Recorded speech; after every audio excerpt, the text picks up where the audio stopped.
I must admit, Tesla just concluded one of the most eventful and positive earnings calls we've seen in a long time. I mean, the numbers for Q1 were obviously pretty bad. It was the first time in many years that Tesla actually had a year-over-year decline in deliveries. But Elon doubled down, saying they expect to deliver more cars in 2024 than 2023. Also reaffirmed everybody that they had just achieved, in the month of April, 1,000 Cybertrucks built within a single week, and they expect the ramp to continue to grow. 4680 production is also outpacing the Cybertruck ramp simultaneously, and they expect by the end of 2024 for the 4680 cells to finally be cheaper than the cells they're getting from their suppliers, but that's also because suppliers are now selling cells much cheaper than they used to because they're not getting as many orders from the rest of the automotive market, which is kind of pulling back on the EV transition. All pretty bullish news for Tesla, but by far the most interesting one that captured my attention more than any other is Tesla saying that they're moving forward. They're accelerating the timeline on production of their lower cost, more affordable vehicle models. Okay, multiple. So I still feel like there's a bunch to this story that we're not quite hearing yet. But Elon did say on this earnings call that we would learn more about this next generation vehicle at the Robotaxi unveil on August 8th. And he let a little word slip out that I don't think we've ever heard Tesla or Elon say in the past. He referred to it as the Robotaxi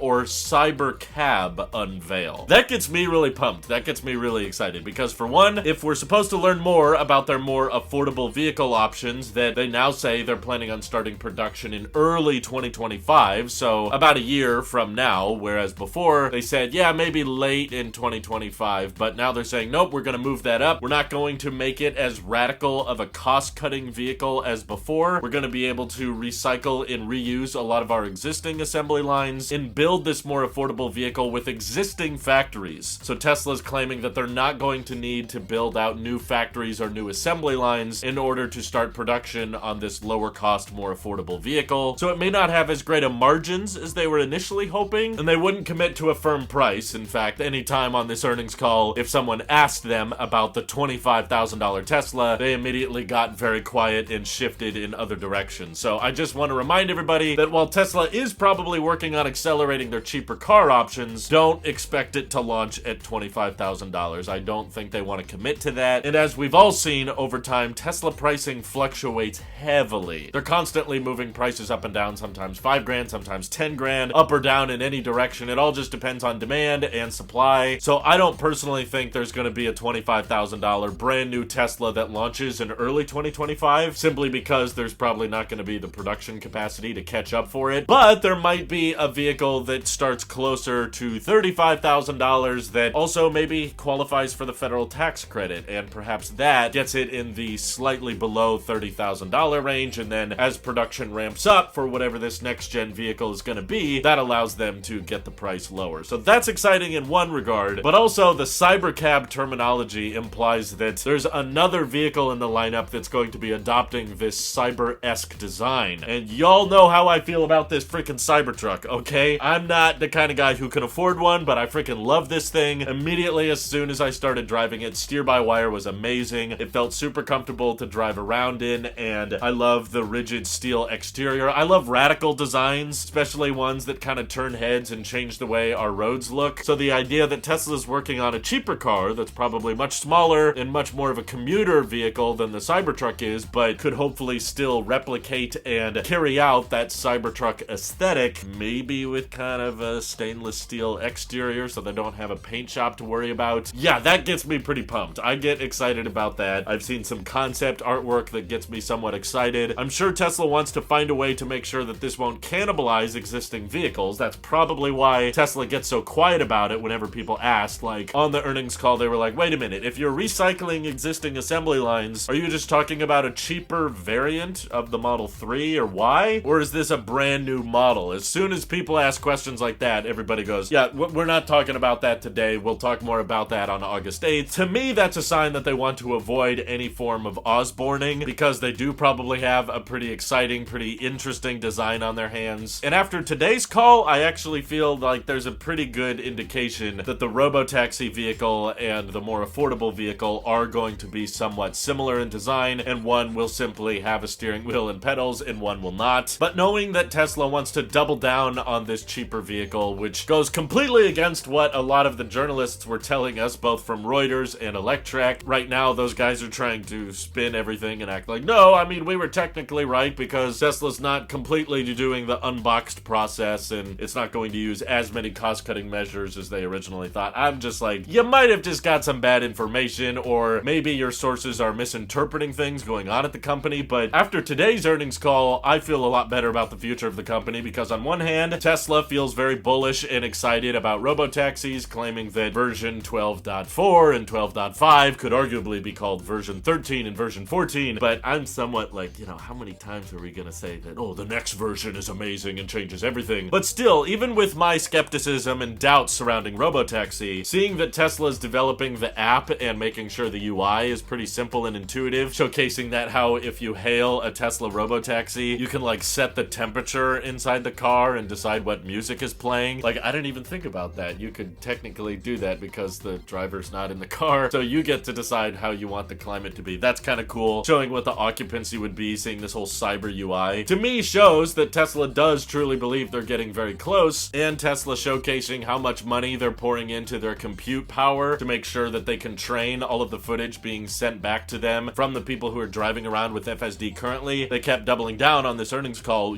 once we have the data on our side, regulators are basically gonna let us do whatever we want, which I don't personally agree with. Elon also said in this call that once vehicles are driving themselves around, no one will want any other car. I disagree for the same reason that I think EVs are better cars than any other, but there's still a lot of people out there buying gas cars. A lot of people don't want to change from what they're used to, from what they're comfortable with. Even if there's a cheaper, more practical, more cost-effective solution out there, people will still stick with what they know and stick with what they're comfortable with, and that's why I don't think robotaxis or even Teslas that you sell to individuals that are capable of driving themselves would completely kill off anything else in the car market. I still think that it'd be really fun and exciting if even Tesla just had a few cities where they get approval to operate their cyber cabs. I would love to ride around in it, try it out, see how it performs, see how much they cost, especially if Tesla was like, hey, the first ride is free, you don't even have to pay for it. But what would really help the data look a lot better for these regulators is if Tesla actually started publishing the disengagement rate of FSD. How often are people disengaging full self-driving for, legitimate reasons, not like, oh, we arrived at our destination, so I had to turn off FSD. If they published that data and we saw that it was sharply declining, that would make me feel like we're getting pretty close to regulatory approval. But because Tesla doesn't want to disclose that, all they want to disclose is their training data capabilities and the number of miles driven on FSD, we're not really sure,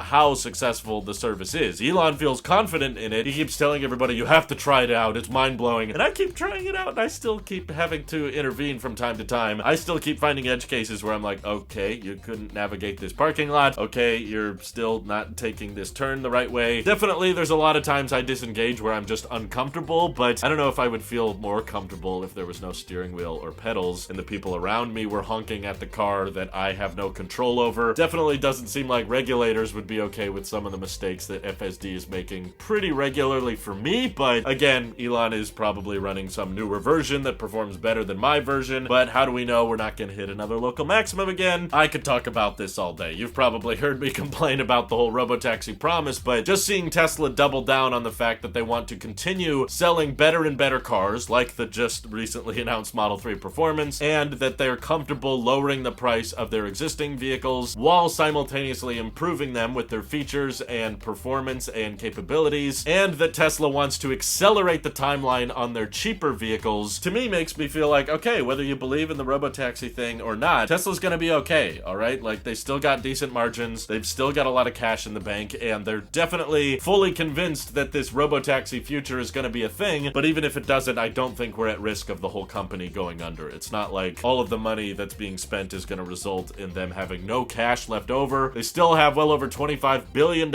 in cash, and the profitability of the energy business is reaching all-time highs, and of course, as long as they've got amazing vehicles with lots of buyers lining up to buy them, with vehicles like the Cybertruck exceeding 1,000 per week, with every single person taking delivery of the Cybertruck paying over $100,000 for them. Yeah, Tesla's got some pretty solid brand power, and they're gonna be okay regardless of how the robotaxi thing goes. I just could not be more excited now for the August 8th event. I really can't wait to see what this cyber cab looks like and how that ties into their future cheaper models, which should be in production within the year. Oh my god, it's so much closer than we originally thought. What is it gonna look like? What are you guys hoping for in terms of the design, in terms of the features? How do you make it not cannibalize the Model 3 and why? Maybe they're gonna time the next-gen vehicle launch to be right around the time that the Model Y gets refreshed so that the Model Y has a bunch of flashy, fancy features that this next-gen vehicle is not rocking. That way they kind of avoid the Osborne effect. All your thoughts, let me know what you're thinking down in the comments below. And thank you to everybody supporting this channel directly. Seriously, helps us out a ton, as does just watching these videos. So thanks again. Have an excellent rest of your day.